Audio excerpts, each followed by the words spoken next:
Leo ni siku ya 27 ya mwezi wa 9, 2025. Jina langu ni Zawadi Machibia. Kwa neema ya Bwana wangu Yesu Kristo na kusalimu. Amani yake ipitayo ufahamu wote ikuhifadhi. Na karibu katika tafakari ya neno la Mungu. Ni tafakari inayopatikana kwenye Rhapsody of Realities kwa Kiingereza, na pia kwa Kiswahili inapatikana katika Rhapsody ya Uhakika. Hivi ni vitabu, kila siku inakuwa na ujumbe wake, na pia ujumbe huu unapatikana kwa namna ya mtandao, wanaita e-copy ama soft copy. Kwa hiyo unaweza kupata kwenye mitandao ya kijamii, lakini unaweza kupata pia kwenye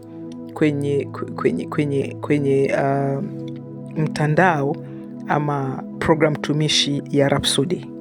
Hiyo unapakua kwenye simu yako, unakuwa nayo, unakuwa unapata lile neno kila siku, unakwenda sambamba na sauti ya Rhapsody. Pengine huna muda wa kusoma, na vizuri kukuwa na muda wa kusoma, lakini kwa wale ambao wanakosa nafasi hiyo, basi hii ni sauti ya Rhapsody. Ujumbe wetu leo, nikwambie tu kwamba anayeziandaa hizi zote ni mchungaji Chris, na ni mtumishi wa Mungu ambaye amesambaa ama kueneza ujumbe katika namna mbalimbali duniani kote. Na ujumbe wetu leo unasema, jina la Yesu nishani yako ya mamlaka. Jina la Yesu nishani yako ya mamlaka.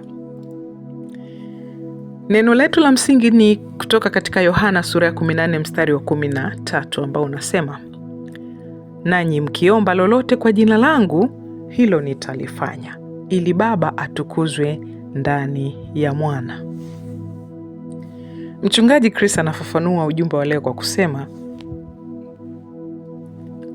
Yesu, jina la Yesu si kanuni ya kidini, ni nishani yako ya mamlaka. Inawakilisha kila namna Yesu alivyo na kila kitu alichokikamilisha. Unapotumia jina lake, ni kama kwamba Yesu mwenyewe ndiye anafanya maombi au anayetoa amri. Jina lake ndilo kuu kuliko yote, linatawala mbinguni na duniani na chini ya nchi. Wafilipi sura ya 2 mstari wa 9 hadi wa 11, Biblia inasema, kwa hiyo tena Mungu alimwadhimisha mno, akamkirimia jina lile lipitalo majina yote, akamkirimia jina lile lipitalo kila jina, ili kwa jina la Yesu kila goti lipigwe, la vitu vya mbinguni na vya duniani na vya chini ya nchi, na kila ulimi ukiri ya kuwa Yesu Kristo ni Bwana, kwa utukufu wa Mungu Baba. Haleluya! Hilo ndilo jina ambalo tumepewa kuishi kwalo. Bwana Yesu alitupa haki ya kisheria ya kutumia jina lake. Alisema katika Marko 16 mstari wa 17 hadi wa 18 kwamba, na ishara hizi zitafuatana na hao waaminio, katika jina langu watatoa pepo, watasema kwa lugha mpya, watashika nyoka, hata wakinywa kitu cha kufisha hakitawadhuru kabisa, wataweka mikono juu ya wagonjwa nao watapata afya. Haleluya! Maana yake, unaponena kwa jina lake, pepo wanakimbia, magonjwa yanatii, miujiza hutokea. Nguvu haiko katika kutamka kwa sauti kubwa, bali katika mamlaka ya jina. Haihusiani na hisia, bali ni kuhusiana na ufunuo. Unapojua jina hilo linawakilisha nini na wewe ni nani ndani yake, utazungumza kwa ujasiri na matokeo yatafuata. Mitume walilielewa hili. Katika Matendo ya Mitume sura ya 3, Petro alimwambia mtu aliyekuwa kiwete tangu kuzaliwa, katika jina la Yesu Kristo wa Nazareti, inuka uende. Ghafla vifundo vya miguu yake vikatiwa nguvu, naye akapona mara moja. Ukiangalia ile Matendo ya Mitume sura ya 3 mstari wa 7 hadi wa 8. Hiyo ndio nguvu ya jina katika matendo. Umeidhinishwa kulitumia jina hilo. Litumie kubadilisha hali mbalimbali. Litumie katika maombi, litumie kukemea hofu, amrisha mwelekeo sahihi na ongezeko katika fedha zako. Litumie kuponya wagonjwa, kutakasa wenye ukoma na kufufua wafu. Wakolosai sura ya 3 mstari wa 17 inasema, na lolote mfanyalo kwa neno au kwa tendo, fanyeni yote katika jina la Bwana Yesu, mkimshukuru Mungu Baba kwa yeye. Kwa maneno mengine, ishi ndani ya jina hilo na kwa uwezo wa jina hilo. Ni ishara yako ya mamlaka, nembo yako ya utawala.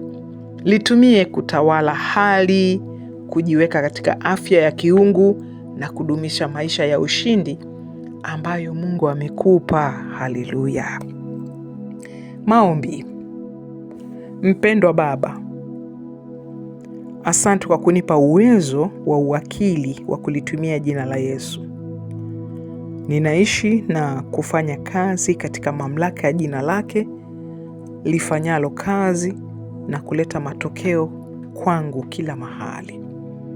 Ninatoa pepo, ninaponya wagonjwa, ninasafisha wenye ukoma, kwa maana ninatakasa wenye ukoma, ninafufua wafu na kutawala hali mbalimbali katika jina la Yesu. Amina. Basi masomo zaidi tunayapata kutoka kitabu cha Wafilipi sura ya 2 mstari wa 9 hadi wa 11, Biblia tafsiri ya Amplified Classic, na pia Matendo ya Mitume sura ya 3 mstari wa 6 hadi wa 8, kadhalika Marko mtakatifu sura ya 16 mstari wa 17 hadi wa 18. Haleluya. Ni neema ya ajabu sana kuwa ndani ya Yesu Kristo. Mungu ametupenda, ametukirimia, akatupa jina la Yesu. Akasema katika jina hili basi tuishi, tutawale, tutiishe nguvu zote, tutawale mazingira na hivi.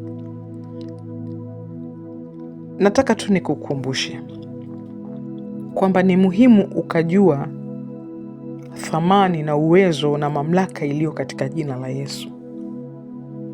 Katika tamaduni mbalimbali ama katika jamii mbalimbali, watu hujisahau sana.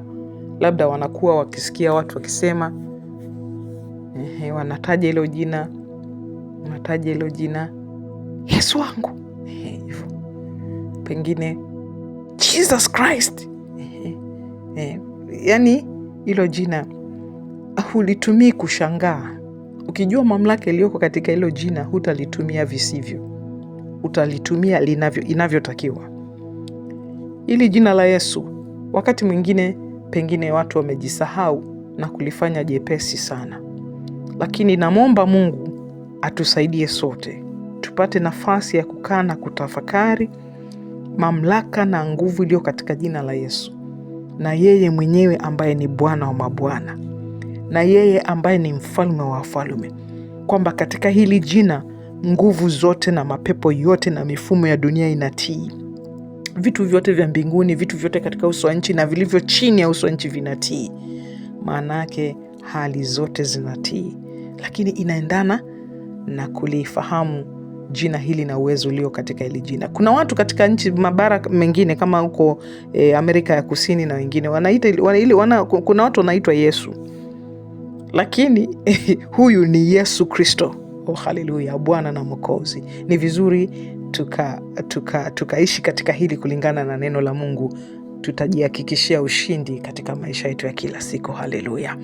Basi nakukaribisha kwa Bwana Yesu kama hujampa maisha yako, ili kwamba na wewe upate kuokolewa. Maana hilo ndilo jina tulilopewa tunaloweza kuokolewa kwalo, wala sio dini zetu, wala sio tamaduni zetu, wala sio mazingira tuliokulia. Ni jina la Yesu ndilo linaloweza kutuokoa. Basi sema sala hii baada yangu ili uweze kumpokea Bwana Yesu. Sema: O Bwana Mungu, nakuja kwako katika jina la Yesu. Ninaamini kwamba Yesu Kristo ni mwana wa Mungu aliye hai. Ninaamini kwamba Mungu alimfufua kutoka kwa wafu. Na kwa kinywa changu ninakiri kuwa Yesu Kristo ni Bwana wa maisha yangu kuanzia leo hii. Ninapokea kwa imani ondoleo la dhambi. Sasa hivi katika jina la Bwana Yesu ninapokea uzima wa milele ndani ya roho yangu. Nimezaliwa mara ya pili. Haleluya! Hongera sana kama umesema sala hii baada yangu. Karibu katika ufalme wa Mungu. Umezaliwa katika ufalme wa Mungu. Wewe ni kiumbe kipya, ya kale yamepita, tazama yamekuwa mapya. Na Mungu Baba ni baba yako. Basi tuweze kumfahamu zaidi Mungu huyu, tusome neno la Mungu, yatamani maziwa ya neno la Mungu ya akili yasiyokoshiwa, ili upate kuukulia wokovu. Kama una swali, una jambo unataka kulifahamu, ama unataka kuunga mkono juhudi za kusambaza neno la Mungu kote duniani kwa fadhili au kwa kufadhili, usisite kuwasiliana nasi. Tuandikie kwa nambari hii alama kujumlisha 255 766 444 996. Mungu Baba aliye hai akubariki.